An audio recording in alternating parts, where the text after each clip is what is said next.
Voltamos e vamos aproveitar que está todo mundo atento e seguir direto para a aula de Física com os professores Euler e Cordeiro, que vão tirar todas as dúvidas sobre relação força e movimento.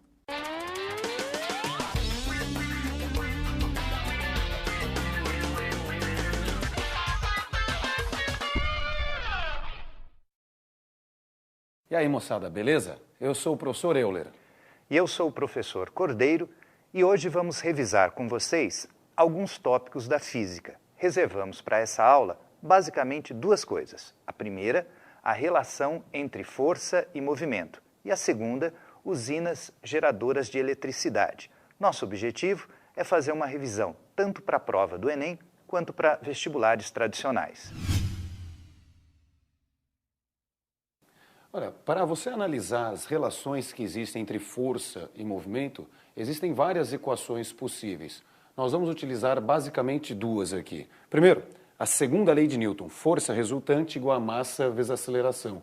E a outra equação vai ser a equação da aceleração média, que é ΔV sobre ΔT.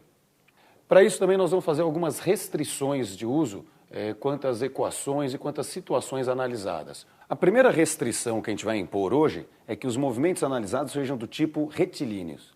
E a outra condição é que a resultante das forças ela permaneça constante. Claro que no dia a dia a resultante pode ser constante ou variável, mas as questões de vestibular normalmente você encontra sempre resultante constante. Nós vamos fazer uma análise agora dentro de uma tabela para mostrar várias condições e vários outros aspectos de dois tipos diferentes de movimentos. A condição que nós vamos analisar agora, ou as condições, implicam em sabermos o que a força provoca no movimento. É importante lembrar que força provoca variação na velocidade, consequentemente, aceleração. Então, nós vemos aqui duas situações distintas. À esquerda, você vê força resultante diferente de zero, implicando em aceleração diferente de zero, o que significa dizer que teremos variação de velocidade.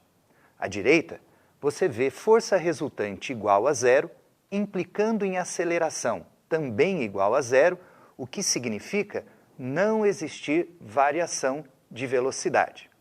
Bom, essas condições implicam no seguinte: a velocidade, quando a força resultante é diferente de zero, varia uniformemente.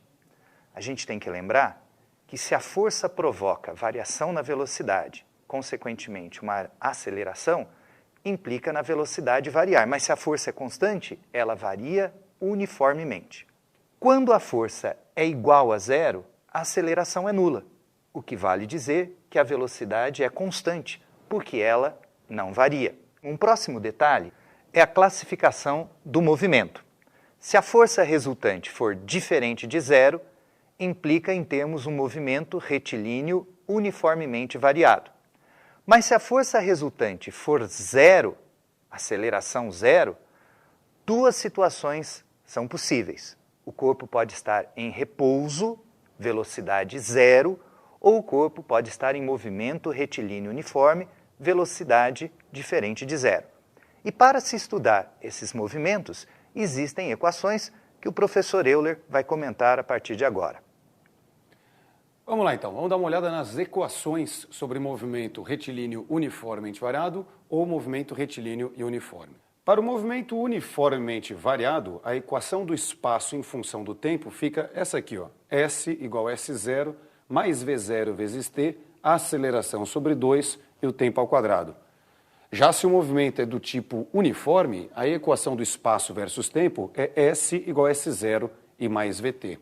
Para o movimento uniformemente variado, a equação é V igual a V0 mais AT. Já se você tem resultante nula, consequentemente aceleração nula, aí você pode ter duas situações.